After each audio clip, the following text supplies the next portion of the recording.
Peace, everyone. Welcome to Show Improve. I'm ANU Karar, know what I'm talking about? And we are back again for another journey and another adventure as we just mosey on through this thing, right? So we're still dealing with the art of strategy. And no last strong, no. We got in with part 2. So we're going right along and we are starting with part 3. And last time we dealt with swift strategy, right? Now we're dealing with,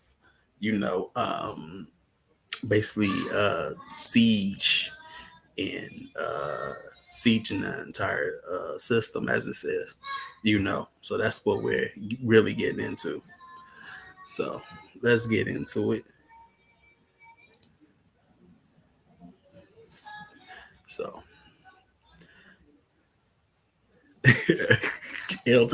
you know what? He's messing with you. I never thought about that. you know. Well, what's up, Master M the P? But yeah. Usually I try to combine the name, but I never really thought of, really trying to combine this. I just, the name I have now. I just never thought about it. That works. Wonder how I could though. I still could. Well, I can do the L part, but the the Karar part is that'll probably be hard. But yeah. All right. So as you can see, we are still talking about the Art of War by Sun Tzu. Yes, we are still talking about this. So here we go. Now, Sun Tzu said, generally in the execution of an artful strategy, to act on an artful strategy and to act on a entire organization is ideal. To break an organization is ideal. To break an organization is inferior. To act on an entire core is ideal. To break a core is inferior. To act on an entire company is ideal. To break to break a company is inferior. To act on an entire team is ideal. To break a team is inferior. To act on an entire unit is ideal. To break a unit is inferior, right? So it's basically giving measurement in the sense, what I'm talking about. Well, not measurements, but systems. You can break an entire organization. You can go from a core, which is a standard army measurement, and you can break a company. And then you can go down the line from team to unit. Usually by unit, we say, probably platoon or squad, Peace, South Harbor. All right. Now, this is just clarification. The general rule for use of the military is that it is better to keep a nation intact than to destroy it. It is better to keep an army intact than to destroy it. Better to keep a division intact than to destroy it. Better to keep a battalion intact than to destroy it. Better to keep a unit intact than to destroy it. So now you see what we're talking about. But this also brings sometimes clarification on why, you had African militaries always leave a way for the enemy to escape. They didn't completely decimate the army. And there's a reason why. You always want to give them a chance to escape and act like, oh, how they do it, something like that. So we're gonna go into a little bit more. Now, Southside, which I've explained more than one time, Southside is king away doing romance of the Three Kingdoms, or you know, during the Han Dynasty, fall of the Han Dynasty, really. Um, you know, if you raise an army and penetrate deeply into your opponent's territory, keeping on the move, blocking the space between the inner stronghold and the outer city walls, cutting off communication between inside and outside, then if the opponent surrenders completely, that is best. If you attack destructively and take a nation by force, that is a lesser accomplishment. You know.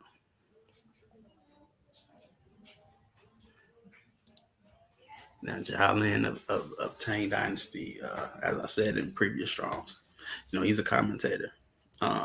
If you can keep um, the opponent's nation intact, then your own nation will be intact. So this is best. You know, so if basically he's saying, you know, if you keep your opponent's nation intact, your nation will be intact. You know, it's like, you know, as above, so below. You know, so keep that in mind. I would say it like that. Keep that in mind. You know, this is why you do not completely devastate a force. You know, you don't, you know. So this is Do You, who was a military official, with with a bunch of titles, but military official, and he says, "It is best if an enemy nation comes and surrenders of its own accord. To attack and defeat it is inferior to this. You know, so sometimes it's best to, you have to understand. Sometimes, dealing with the art of war, sometimes it's teaching, in the sense that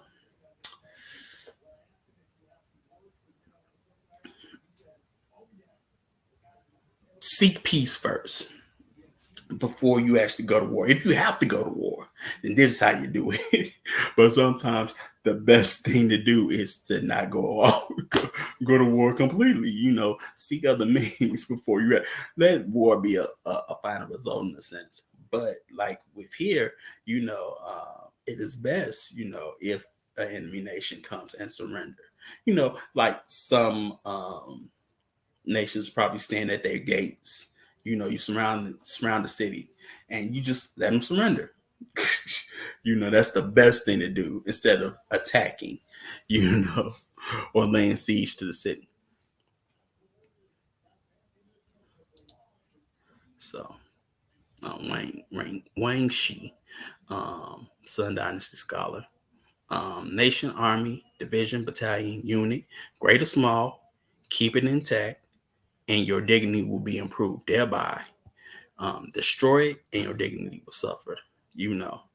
So this is also for the basically commander. You know what I'm saying? You don't want to be. Um. Ooh, what's that dude's name? Oh my goodness. Oh, what's his name? Um, Eichmann. It ain't him. Heinrich? Yeah, Heinrich. You don't want to be like what they call him, the Butcher of Prague? But yeah, shit, I think it's the Butcher of Prague. Something like that. But yeah, he had, he had a bad reputation. No, Nazi, but he had a bad reputation, and that's why he had an assassination attempt. Which he ended up dying by. Yeah, Heinrich. Yeah, yeah, yeah, yeah.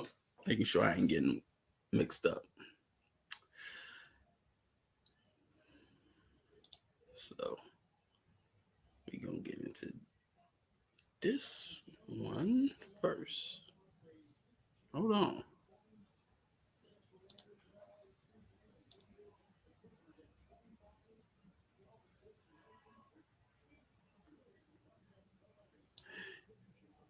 Hmm. 1 second. Guess so. Okay. show.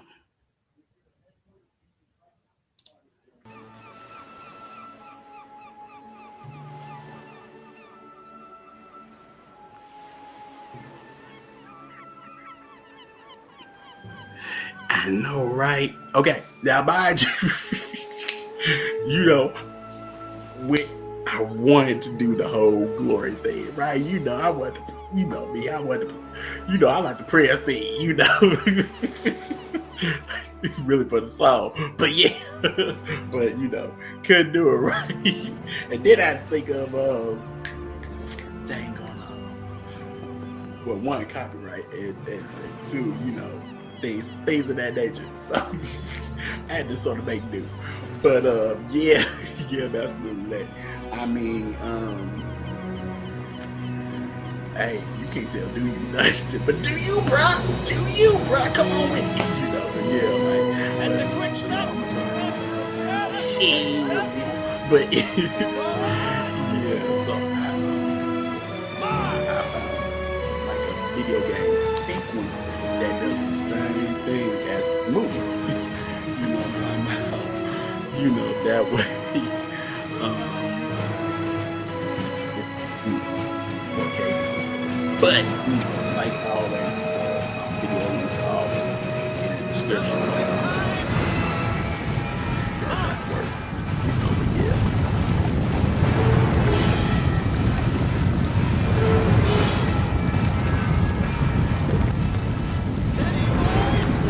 But those, this is 54 Massachusetts, colored revenue, as they do.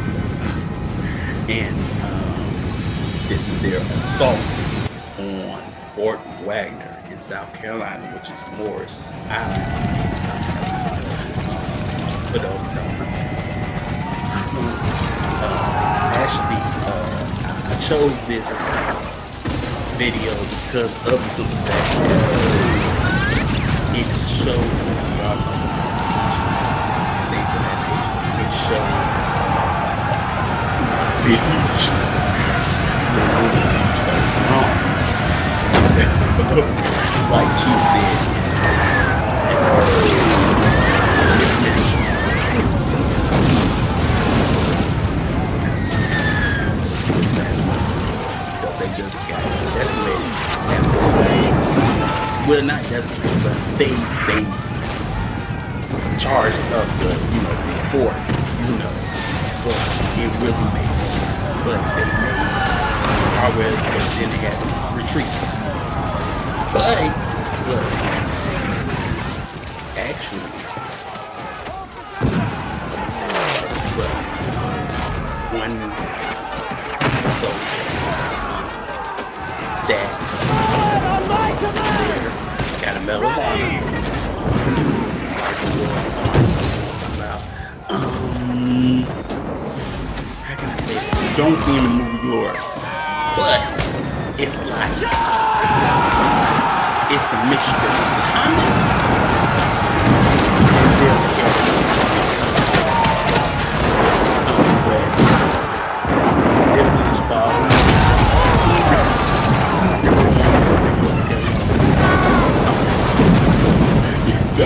That's actually what sorry. That's what he actually did when the flag was off.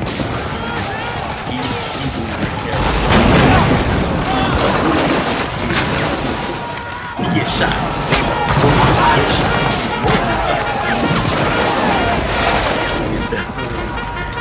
He charges up with the rest of the men, you know, shot up, you know what I'm talking about? Yeah.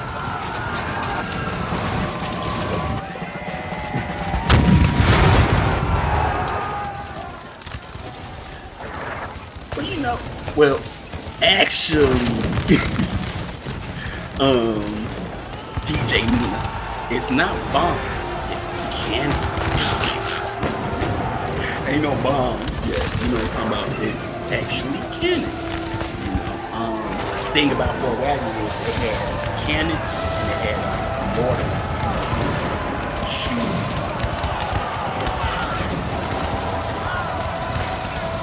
enemy ships.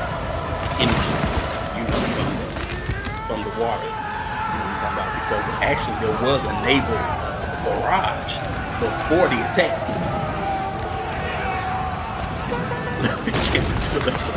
Yes, there was a, like I said, it was a naval barrage, but it was ineffective. It was ineffective because as you can see, like here, because of the sand that they placed, it made it totally ineffective.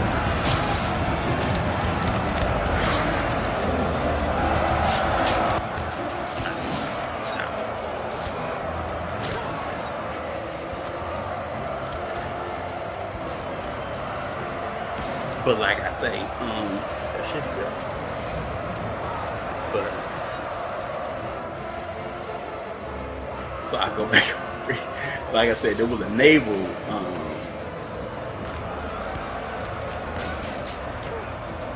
bombardment by the Union Army, but it was ineffective. You know what I'm talking about? And because of the sand, because of the sand dunes and how they placed the fort, right? And so, though they had a naval bombardment, it was, like I said, it was ineffective. And because it was ineffective, it's basically the naval bombardment was like artillery. It's like an artillery barrage. Like I said, it was ineffective. So it, did nothing to take out the cannon or anything like that.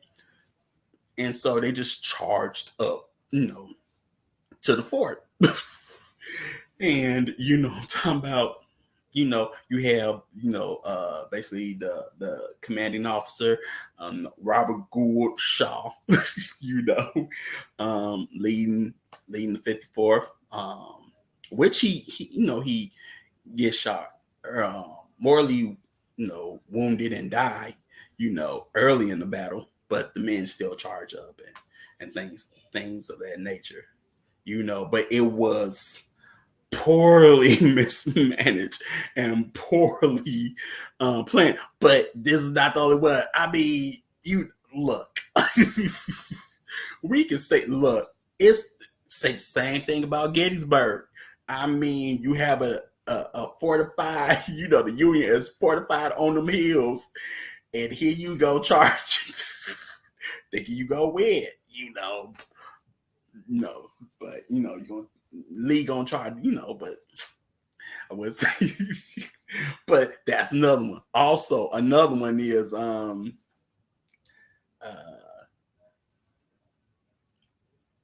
War One, trench warfare. Here you are trying to charge, trenches or the enemy lines, and hey man, we got machine guns. It ain't going down like that. And then gas warfare is going to be used. It's like I say, mismanagement soldiers using cavalry to charge in an entrenched fortification with machine guns. Just didn't, just don't add up. Just too much like wrong. But hey, we learn through trial and error, even if it, but hey, but this is one such battle where, you're in South Carolina, and,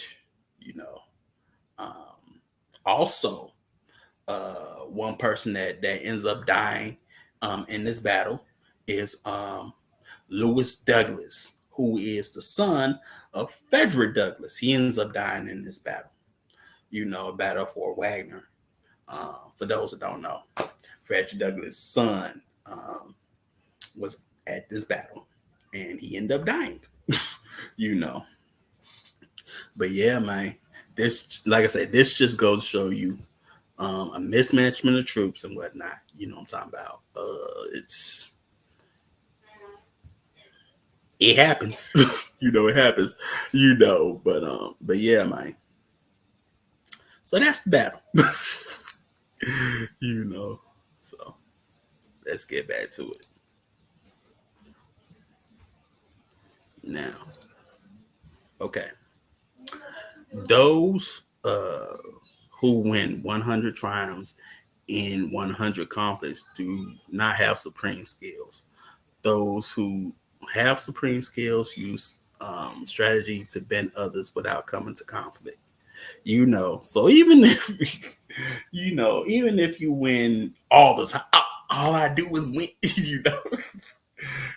All the time. Don't mean you have supreme skill, but the person that has supreme skill is the one that has strategies that don't even start a battle. The battle's already won before there's actually violent conflict. Even like in part one, there's a slide that says, smart organizations or companies, never go to court. They position themselves, so they won't have to. you they always put themselves in a winning position. You always want to put yourself in a winning position. That's where positioning and strategic positioning goes goes is important. I would say like that. You know what I'm talking about? But please bless the gang. So therefore, those who win every battle are not skilled. Those who win the others' armies helpless without fighting are the best of all. You know what I'm talking about? Okay. So here's South right. The best victory is when the opponent surrenders of his own accord before there are any actual hostilities. Same thing. Best of all, Jolin says, best of all, is when your troops are held in such awe that everyone comes to surrender. This is preferable to winning by trickery, violence, and slaughter. So you see, when you basically bring someone to awe to surrender, this is better than winning by violence, trickery, and slaughter. You know what I'm talking about? So this is for those who don't know, this is Saint Maurice. You know what I'm talking about? He was the commander of the Theban Legion, and what happened was he was in him and the Theban Legion was in during the Roman Empire. Just so y'all know, after the death of Christ, he was doing. He was basically garrisoning or guarding in basically Gaul. I want to say Cisalpine Gaul, but because it was around the Alps. But it's in France. Gaul is France, for those who don't know. But what happened was he was ordered to basically kill Christians. But also at this time, even if you were a Romanized Christian, you had to participate in pagan or Roman polytheistic sacrifices, because we won't say pagan. We just say Roman polytheistic sacrifices, right? Even if you're a dang on Christian. And so what St. Maurice did was he said no. And the rest of his legion did as well, because they were Christians. And so what happened was that, they was given this dang on order. They didn't obey it. And so they end up getting executed. How they did it was every ninth man of, 9 out of 10 men was executed. That's how they did it. And then it happened more than once. You know what I'm talking about? But also, St. Maurice dies as well. But, he's given sainthood.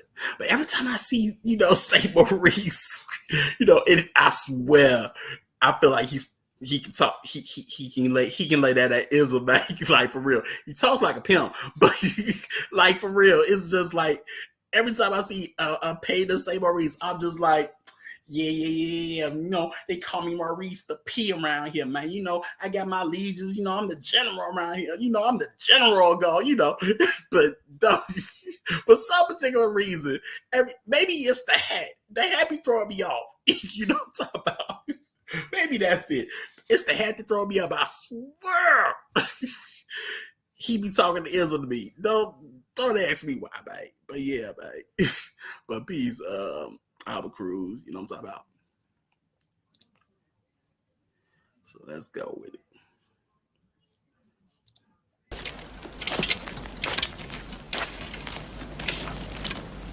Slaves of a nameless god, once again I bring you the challenge of Goliath of Gath, champion of the Philistines. Where is your faith in your God? Where is your trust in his protection? You boast that he can move mountains, and yet he cannot move one man among you to defend his honor. 6 times have we challenged you to put forward a champion, and 6 times have you cowered in silence.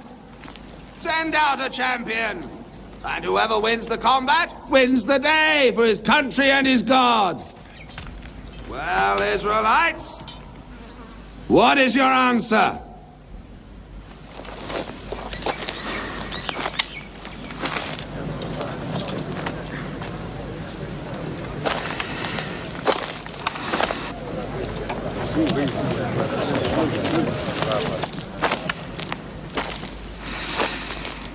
Then let all the world bear witness. There is no God in Israel. Yet though I walk through the valley of the shadow of death, I will fear no evil,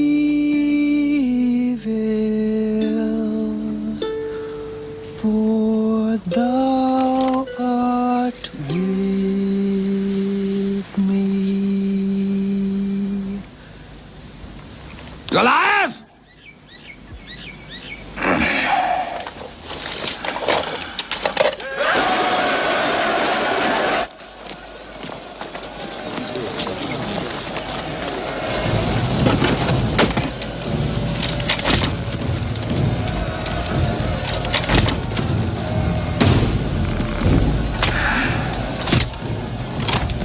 He will feed your flesh to the fowls of the air and the beasts of the field.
So be it, Lord.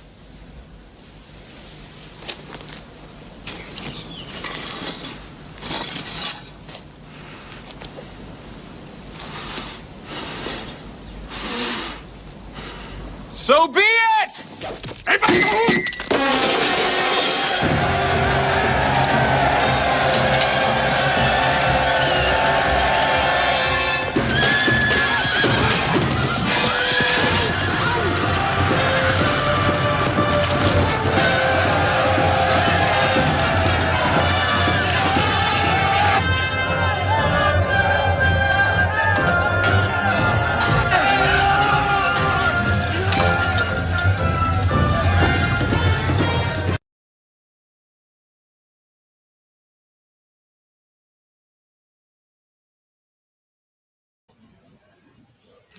Okay. Well, this is actually I got this. Well, this is that clip comes from King David. It has Richard Gere in it, and I used to watch that movie a lot. But I can't tell you why they cast it Michael Cera. I don't. Look, I don't know. This was a pretty good budget, though. you know, if you see some of those, David and Goliath movies, this one had a pretty cool budget.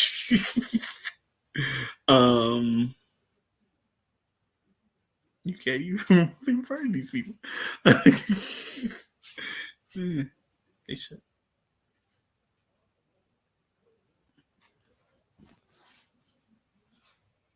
Huh? Oh.